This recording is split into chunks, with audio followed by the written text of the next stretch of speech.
ئەمڕۆ مەسرور بارزانی ڕاوێژکاری ئەنجومەنی ئاسایشی هەرێمی کوردستان پێشوازەی لاشاندێکی باڵای تیمی کاری ئەنجومەنی ئەتڵەنتیک بە سەرۆکایەتی ڕایان کرۆکەر باڵیۆزی پێشووتری ئەمریکا لە عێراق کرد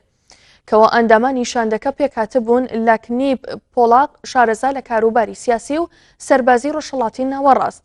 نووسەی بەیونس شارەزا لە کاروباری سیاسی عێراق و ڕێکخراوی تێرۆریستی داعش مایکل نایتس پسپۆر لە کاروباری ئاسایش و سەربازی عێراق و وڵاتانی کەندا و پیتەر گالبرێت دیبلۆماتکاری پێشووتری ئەمریکا و نووسەری کتێبی کۆتای عێراق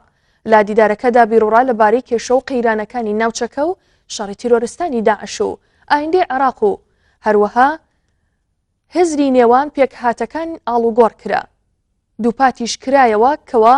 لە پێناوی چارەسەری جیاوازیەکان و چەسپاندنی ئاشتیەکی هەمیشەیی ناکرێت هەڵەکانی ڕابردوو لە ناوچەکەدا دووبارە بکرێتەوە هەروەها مەسرور بارزانی لە وتەکەیدا تیشکی خستە سەر ڕەگوڕیشە و هۆکاری بنەڕەتی کێشەکان و ڕایگەیان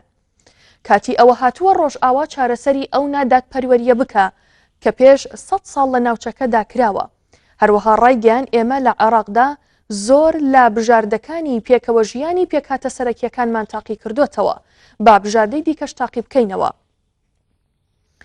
هەروەها وتی کوردستانی سربەخۆ تاکە بژاردەیە کە تاوەکو ئێستا تاقی نەکراوەتەوە و بێگومان دەبێتە فاکتەری سەقامگیری لە ناوچەکەدا ڕاشیگەیان ئەگەر ناتوانین پێکەوە لە یەک وڵات بژین دەکرێت دوو دراوسەی باشی یەکتری بین هەروەها ڕوونی کردەوە کە ناکرێگەلی کوردستان باجی هەڵی خەڵکی دیکە بدات و چاوەڕێی کاتی گونجاو بکە لا بەشێکی تری وتەکەیدا ئاماژەی بەوەدا